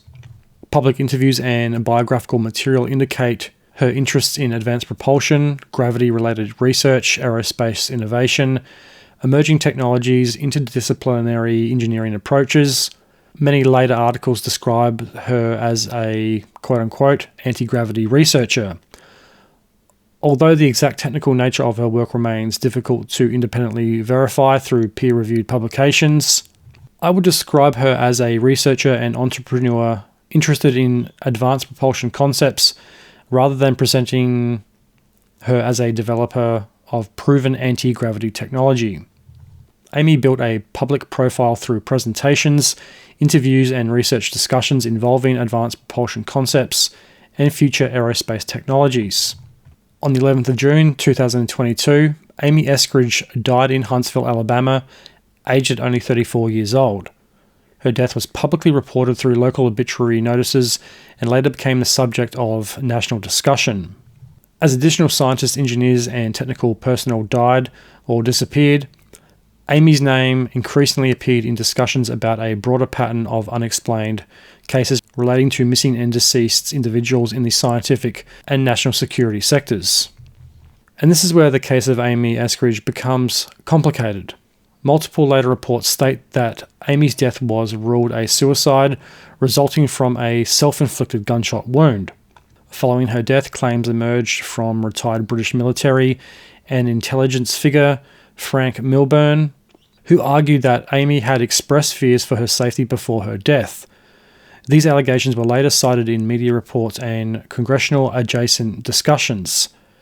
Milburn has publicly alleged that Amy was targeted because of her research interests. These claims have received significant media attention. What is verified about this case? Amy died in June of 2022. She publicly discussed concerns about harassment and threats. Allegations were later made by supporters and associates questioning the official explanation. On the other side of that coin, what hasn't officially been verified is murder, directed energy weapon attacks, government involvement, aerospace company involvement, suppression of breakthrough technology, connection to any later disappearance or death. Amy is frequently grouped with Carl Grumier, Nuno Loureiro, William Neil McCaslin, and Josh LeBlanc, because her death predates the later cluster and involves a technically trained researcher. However, no law enforcement agency has publicly established an operational connection between Amy Eskridge and any of the later cases. And we do know with high confidence about the details of the Amy Eskridge case because they're supported by obituary records and public appearances, and multiple biographical summaries. Her case has been publicly documented, as well as her death. It's widely reported as a suicide, though later challenged by associates. And Amy Eskridge may be the easiest person in this investigation to turn into a symbol. Supporters see her as a visionary researcher. Skeptics see her as someone whose death later became the subject of speculation. Regardless of where one stands, the documented facts are simpler. A 34-year-old researcher and entrepreneur from Huntsville died in 2022 after dedicating much of her life to exploring ambitious scientific ideas. Years later, her name becomes part of a much larger discussion about scientists, engineers, and technical personnel who died or disappear under mysterious circumstances that some people find difficult to explain. I guess one of the interesting questions involving Amy Eskridge is, did all of this start in 2023? Or has this been going on a lot longer than that? And that's why I wanted to include it as a prologue case, not because it proves a pattern, but because it predates the rest of the timeline. We can't really say all of this started in 2023, because the case of Amy Eskridge provides the answer, and no, the conversation was already happening before the 2023-2026 cluster emerged. So let's have a deeper dive into the life of Amy Eskridge. Who was she? What was her work about? And what were the circumstances surrounding her death? Amy Catherine Eskridge was an American scientist, entrepreneur, and anti-gravity researcher who co-founded and served as president of the Institute for Exotic Science in Huntsville, Alabama. Her 2022 death has recently re-entered the national spotlight as part of a high-profile federal and congressional investigation into a string of mysterious deaths and disappearances among prominent U.S. scientists. She was born and raised in Huntsville, Alabama, known as the Rocket City. She graduated from the University of Alabama in Huntsville with a double major in chemistry and biology, later developing interdisciplinary expertise in electrical engineering, physics, genetic engineering, and nanotechnology. Very interesting fields, and she sounds like she was a very smart woman. Alongside her father, Richard Eskridge, a retired NASA engineer, she worked on advanced propulsion concepts, gravity control, superconductors, and quantum technology. And there's that word again. I'm just speculating here, but did she know of Mr. Garcia and his work on quantum technology and theories? She co-founded the Institute for Exotic Science to bring anti-gravity research into the public sphere. Following her passing, the Institute ceased operations and its public digital presence vanished. Yeah, interesting. Eskridge died at the age of 34 on June 11, 2022 in Huntsville, Alabama. Following an investigation by local police, her death was officially ruled a suicide from a self-inflicted gunshot wound. Her family confirmed that she had been suffering from severe, ongoing chronic pain, and stated they did not find the circumstances of her passing unusual. Interesting. Her father publicly dismissed outside suspicions, stating that his daughter tragically took her own life, and noting, quote, "Scientists die also, just like other people." What was the chronic pain she was suffering? In April of 2026, Eskridge's case drew intense public and congressional scrutiny after being linked to a broader pattern of 11 dead or missing government-tied scientists. Several details have fueled public speculation. The whistleblower claims.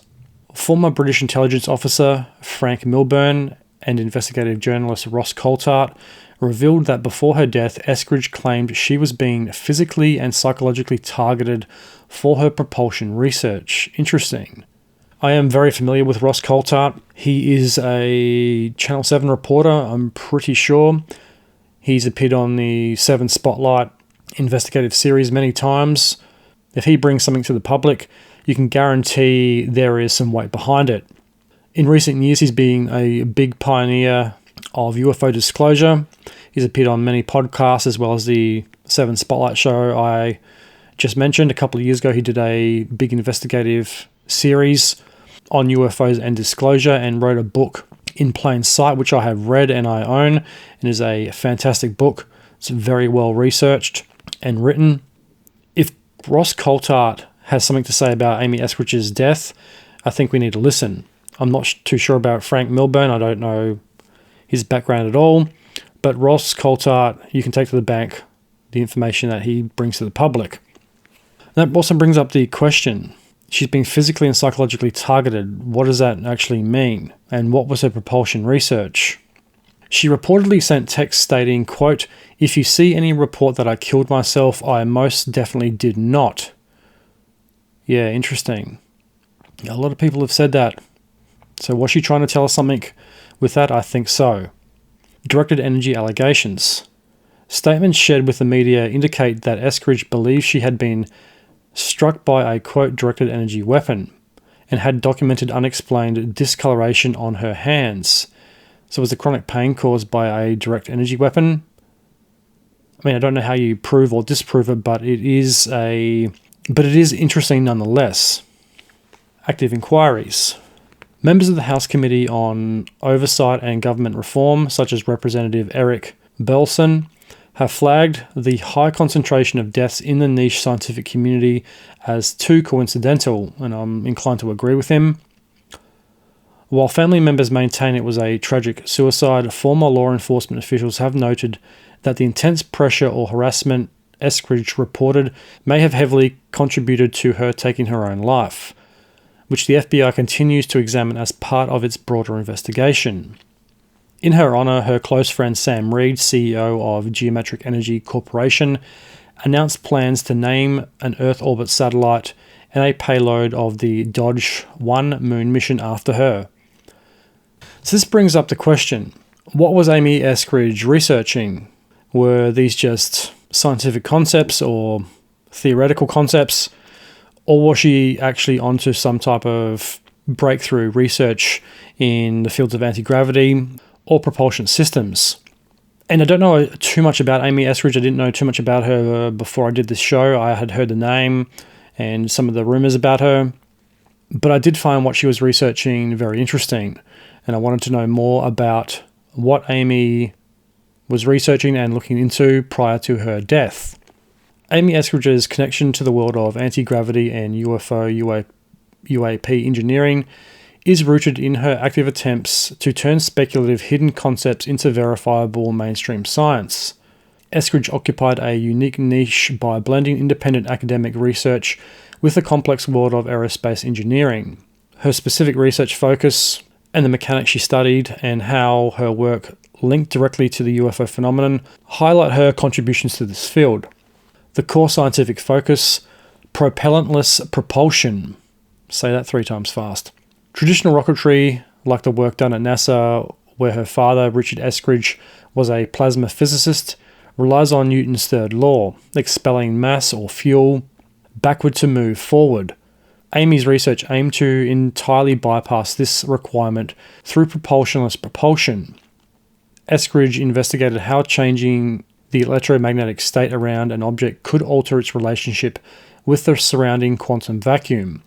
The theory suggests that if you can decouple an object's internal mass from the local gravitational field, it can accelerate without requiring traditional force or fuel. Her engineering concepts frequently incorporated high-temperature superconductors, quantum technologies, and advanced electrical engineering. By utilizing custom mathematics and high-frequency electrical inputs, she sought to replicate the precise, quote, positive lift observable seen in documented UAP sightings, high-frequency energy and plasma physics. Working closely alongside her father, Amy evaluated historical anti-gravitational experiments to build modern functional frameworks. Plasmoids and fusion. Her father's expertise involved manipulating high-speed plasmoids, coherent structures of plasma and magnetic fields, for spacecraft propulsion. Amy integrated these plasma physics concepts into her own theories, exploring how high-energy plasma loops could wrap local space-time metrics. replicating the Byfield-Brown effect. Elements of her research built upon the historical work of Thomas Townsend Brown, who demonstrated that high-voltage asymmetrical capacitors could create an asymmetrical force or, quote, ion wind propulsion. Eskridge aimed to scale this technology up by introducing solid-state dialectics and quantum-level excitation to produce true gravitational manipulation rather than simple electrostatic thrust. Direct connection to UFOs, the TR3B black triangle. Interesting. In the UFO community, Eskridge is heavily associated with the research and reverse engineering of rumored tactical reconnaissance aircraft, specifically the TR3B, quote-unquote, black triangle. Probably one of the most interesting UFOs, the black triangles. I think the TR3B is the human-made or the back-engineered version. I've always had a fascination in the giant black triangles. The Phoenix Lights is a great example of that gigantic black triangle that was like several football fields long, that was spotted by over 700 people in the late 90s. The military tried to explain it away as some type of experimental military craft. The TR3B mythos. According to declassified or leaked aerospace lore, the TR3B utilizes a magnetic field disruptor, a MFD, a circular accelerator filled with highly pressurized mercury-based plasma that spins at extreme speeds to generate a localized anti-gravity field. Interesting. Eskridge's evaluation, rather than dismissing the TR3B as science fiction, she treated the underlying physics as a valid engineering challenge. Amy openly presented lectures and compiled data analyzing whether supercooled, highly pressurized plasma systems could generate the macroscopic vacuum polarization required to mimic UFO capabilities. The philosophy of, quote, open source disclosure. Unlike the classified US government defense initiatives, such as ATIP or AAWASP, Eskridge fiercely believed that the path to energy and aerospace transformation required publicly decentralized science. She co-founded the Institute for Exotic Science specifically to host open experimentation, share lecture slides, and publish findings online. Eskridge frequently tweeted and spoke at conferences regarding what she called, quote, hidden technology, suppressed by economic and government entities. She openly stated that working on anti-gravity in the private classified sector left scientists vulnerable, while putting the data in the public eye was the only way to protect both the tech and the researchers. Yeah, interesting. So she wasn't naive to the risks that were associated with this level of technology. Eskridge's actual anti-gravity research focused on moving from highly classified, compartmentalized government formulas into decentralized open-source physics engineering. Operating out of Huntsville, Alabama, Eskridge utilized her background in chemistry, material science, and quantum physics to bridge the gap between traditional aerospace mechanics and unidentified anomalous phenomena, angular momentum, and bismuth rotors. Unlike science fiction tropes of, quote, magic elements, Eskridge's physical experiments heavily leaned on the Pope-Osborne angular momentum synthesis theory, also known as POAMS. This framework models gravitational and electrostatic forces as structural side effects of the angular momentum rather than invisible, untamable force fields. The NASA Foundations, her early work, built directly upon experimental devices engineered at NASA's Marshall Space Flight Center. These early setups, historically logged as V1 and V2 models, used modified centripetal force devices to, quote, orbit high-speed gyroscopes to track variations in mass. The bismuth experiments. Eskridge evolved this work into the V3 and V4 devices. These setups featured a rotating bismuth disk rotor sitting atop precise digital scales to record microgravitational field fluctuations. Bismuth is highly diamagnetic. It naturally repels magnetic fields, making it a prime candidate for materials-based gravity manipulation. Interesting. High voltage electrogravitics and the TR3B mythos. Eskridge frequently used platforms such as her presentations for Holocron and the Institute of Exotic Science to mathematically evaluate alleged black budget military aircraft like the TR-3B Black Triangle. The core mechanisms in her lecture, she addressed the concept of localized vacuum propulsion. Proponents of the craft suggest it spins supercooled, highly pressurized mercury-based plasma at extreme speeds to disrupt Earth's local gravitational metric. Eskridge investigated whether asymmetrical electrical configurations and high-frequency energy inputs could artificially mimic these effects without energy scales of a miniature star, the quantum vacuum and the non-Newton thrust. Eskridge's ultimate objective was propulsionless propulsion, which we have seen before. Her work explored how high-temperature superconductors could be excited to manipulate the zero-point fluctuations of the local quantum vacuum. If successful, this process creates a localized, quote, shield that prevents an aircraft's mass from interacting normally with the surrounding space-time fabric. This would allow an object to accelerate at hypersonic speeds without experiencing extreme G forces or generating a sonic boom, matching the core observables of documented UAPs. Yeah, interesting, because that's always the argument you hear about how the UAP in the Tic Tac video moves. It says it moves so fast, it accelerates and decelerates almost instantaneously. It makes impossible turns at ridiculous speeds. There's no way the pilot wouldn't be turned into pink mist. So that might explain how a UAP like the Tic Tac can move without killing the occupant, if we look at that from a purely Earth physics lens. Because if you made a craft like that, it sounds like you've probably figured things out technologically. Because if a human pilot was to take an F-16 that fast, it would literally just fall apart. And if you had a craft that could withstand those type of pressures, the pilot would pretty much be crushed and turned into pink mist pretty much instantaneously, or something like that. The NASA conflict and, quote, IP suppression. A central source of controversy in Eskridge's story involves the legal and bureaucratic walls she hit right before her death. Interesting. Private groups like Falcon Space worked alongside Eskridge and noted that the underlying foundational data she was expanding upon required strict intellectual property release clearance from NASA Huntsville before it could be legally printed. The Vanishing Paper. In internal communications from 2020 to 2021, Eskridge noted that a comprehensive breakthrough technical paper detailing her laboratory results was stuck in the, quote, home stretch of formal NASA review following her tragic death in 2022. Open source researchers have noted that this specific paper has never publicly cleared, fueling the conspiracy theory surrounding her work. Yeah, interesting. Why hasn't it cleared? If it was nearly finished, it should be out. One theory for that, NASA or whoever's controlling this information has read it and has decided it's too sensitive for the public, or she was actually onto something that could have had a real scientific breakthrough and they don't want this technology or information getting out. The tragic collision of science and paranoia. The exact details of Eskridge's research remain a subject of debate.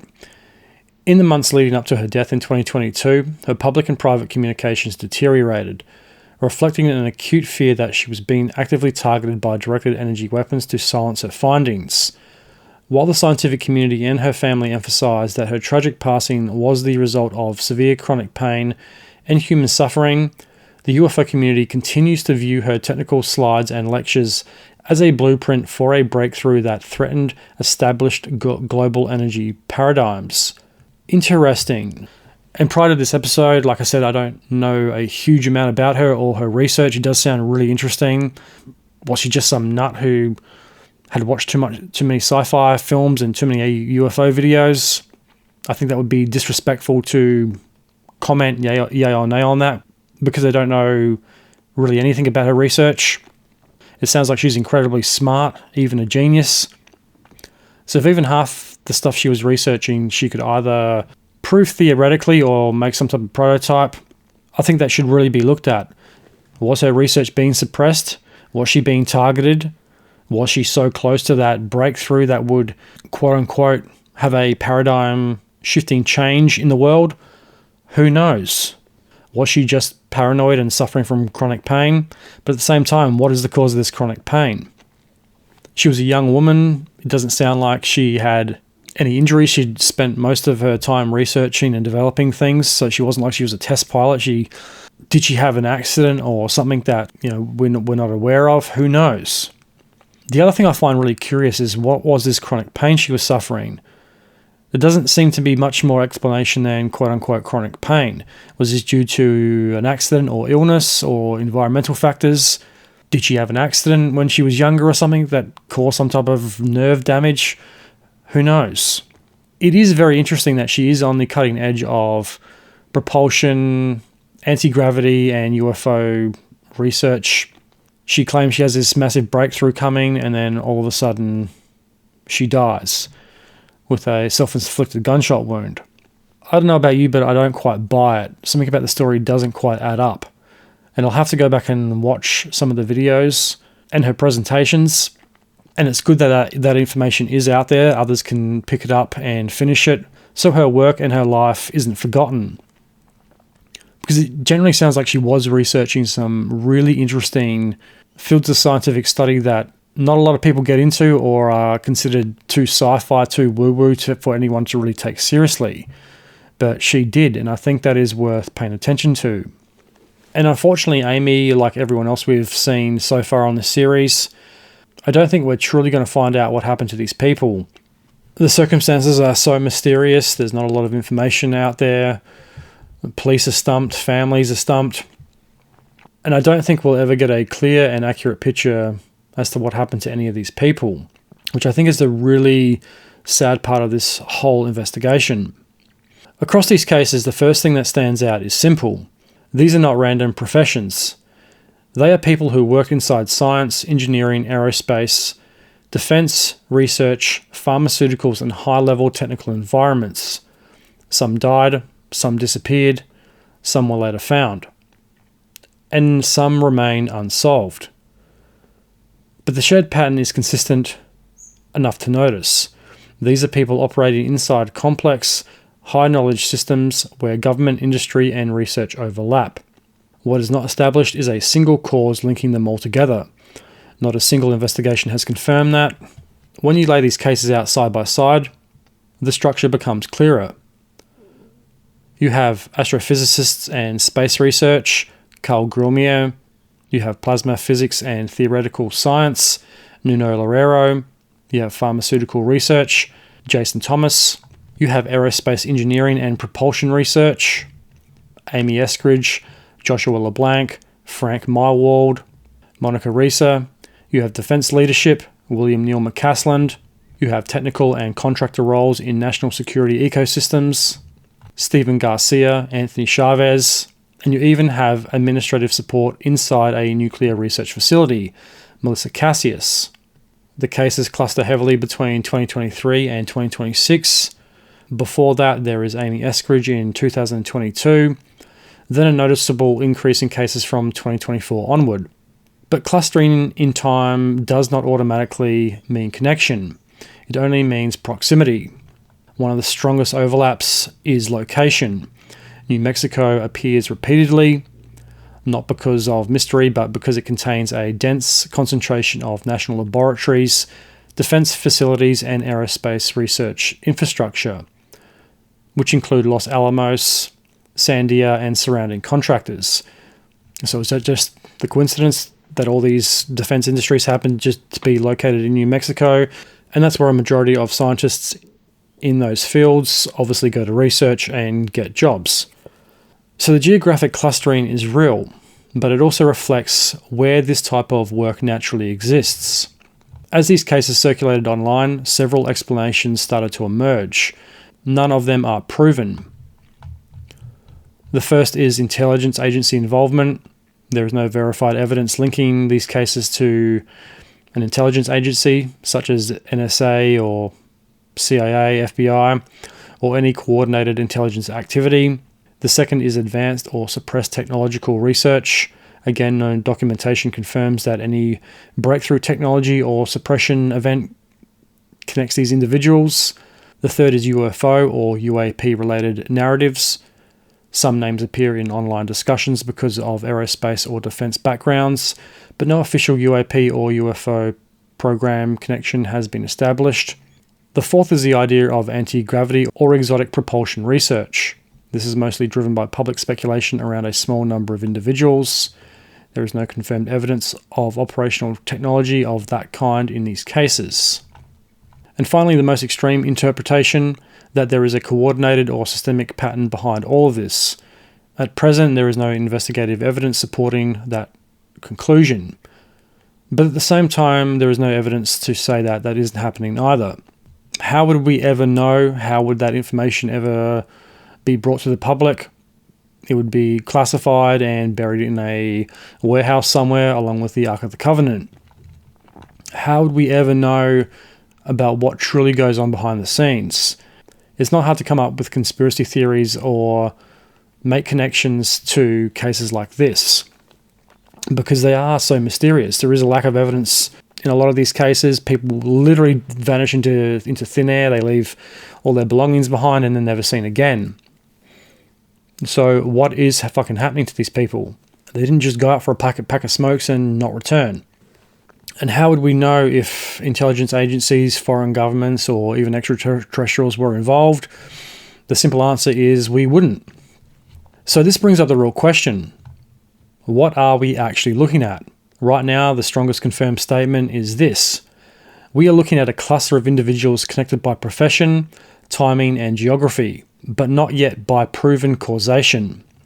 To move beyond that, you would need statistical baselines, how many people work in these fields, how often do cases like this normally occur, is this actually unusual or just highly visible? Those answers are not in the current record, and I don't think answers such as that would be easy to come by.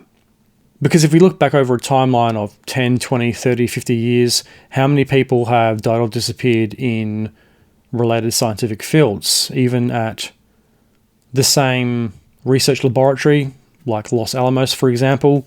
How many employees do go missing or die per year? How many die or go missing over a period of 10, 20, or 30 years? Those statistics would be very interesting to see if there is a discernible pattern that spreads out over a period of time. That would be very interesting. It might help to explain what we've seen so far. But until someone takes the time to do the research, I guess we'll never know.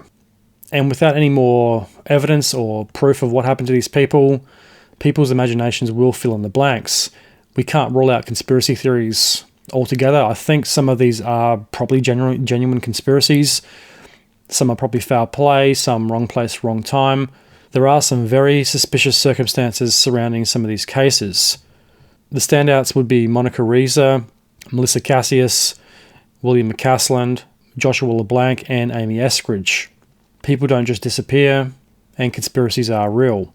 And that leaves this investigation in an uncomfortable place. There is not enough structure here to raise questions, but not enough evidence to draw conclusions either.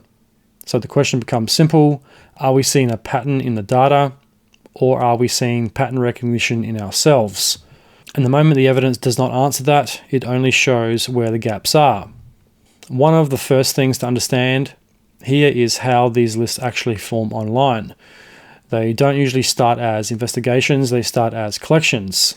Someone takes a group of real events, deaths, disappearances, missing people, and pulls together people who worked in science, engineering, aerospace, and defense-related roles. That part is real, but then something subtle happens. The list gets relabeled. Suddenly it becomes NASA scientists or UFO researchers, defense-linked personnel, and when many of the individuals never worked on anything related to those claims, from there the pattern gets built backwards. Similar industries become connections, similar timeframes become clusters, and unrelated events start to look coordinated simply because they sit next to each other on a page. Once that happens, the narrative starts to reinforce itself. The list gets copied, reshared, expanded, and slowly turns into something that looks official, but never actually was. So the key question isn't just what happened to these individuals, It's how the story about them was constructed in the first place. And after reviewing all of these cases side by side, the facts are still fairly straightforward. We have individuals working across science, engineering, aerospace, defense, research, and technical industries. Some died, some went missing, some were later found, others remain unsolved. But across the entire dataset, one thing remains consistent. There is no verified evidence of a single cause connecting these events. No confirmed link between the individuals, no established coordinated activity, no proven intelligence or classified program involvement. But once again, how would any of us ever know that? The average everyday citizen could not possibly get their hands on that type of information, and I don't know, unless they hacked a fucking NSA server or something like that, or spent years trying to dig this stuff up from the far dark reaches of the internet. But once again, how would anyone actually know that? Because that information is not publicly accessible. What does exist is something more ordinary, but still worth examining. A concentration of complex careers, high-pressure environments, and public visibility after the fact. And once these cases are grouped together online, a second layer is added, interpretation. Meaning is assigned, connections are suggested. But those connections are not the same as evidence. So the real question this investigation leaves behind is not, quote, what secret links them all? It is, are we looking at a genuine pattern in the data? Or are we looking at the human brain doing what it naturally does, finding order in things that were never connected to begin with?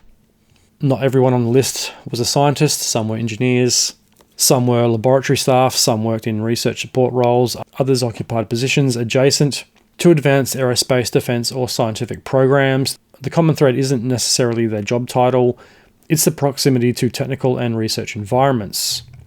Carl Grumier, astrophysicist, Nuno Loureiro, plasma physicist, Joshua LeBlanc, aerospace electrical engineer, Frank Meyerwald, JPL instrumentation engineer, applied physicist, Amy Eskridge, aerospace engineer and space entrepreneur, Monica Risa, aerospace engineer and rocket material scientist, Melissa Shirley Cassius, research support administrative role, Anthony Chavez, technical specialist and researcher, Jason Thomas, doctor, pharmaceutical research scientist, Stephen Garcia, technical and support role, William McCasland, research leadership and technical ecosystem role.